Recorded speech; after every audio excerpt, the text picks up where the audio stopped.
अगर विकसित भारत के लक्ष्यों को हमको प्राप्त करना है 2047 तक कृषि के क्षेत्र में, तो हम मानते हैं कि 5% की एग्रीकल्चर ग्रोथ रेट हमको लगातार बनाए रखनी पड़ेगी, एग्रीकल्चर एंड एलाइड सेक्टर।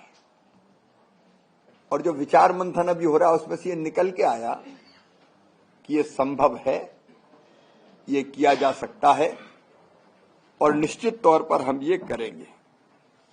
लेकिन कुछ चीजें जिस पर हम लोग चिंतन कर रहे हैं और जिसके समाधान ढूंढना है, उनमें से एक है हमारा फूड ग्रेन, जो 93% इलाके में देश में बोया जाता है।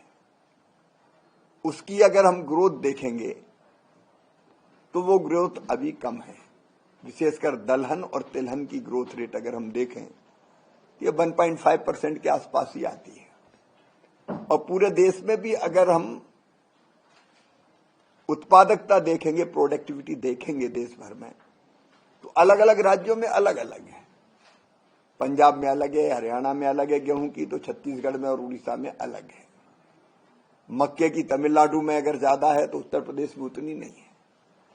तो एक हम लोग ये विचार कर रहे हैं कि ये जो गैप्स हैं उत्पादकता के, उस गैप को हम कैसा भर सके। थोड़ी परिस्थितियां अलग रहती है, कहीं कम ज्यादा बारिश, कहीं मिट्टी का प्रकार, लेकिन ये इतना बड़ा अंतर नहीं है कि ये गैप भरे ना जा सके। एक तो वेस्ट और वेस्ट, इसके बीच के अंतर को कम करके एवरेज पे कम से कम हम पूरे देश को ले आए।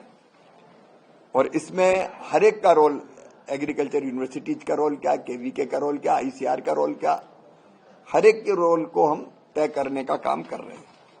उस पर अभी चर्चा हमारी जारी है। फिर हमको अगर $5 ट्रिलियन की इकोनॉमी बनाना है देश को, तो $1 ट्रिलियन की इकोनॉमी हमारी अपनी कृषि को बनानी पड़ेगी। और उसके हिसाब से हम अपने टारगेट तय कर रहे हैं। अभी 6% एक्सपोर्ट हमारा ओवरऑल होता है, उसको भी बढ़ा के हमको 20% तक ले जाने का काम करना पड़ेगा।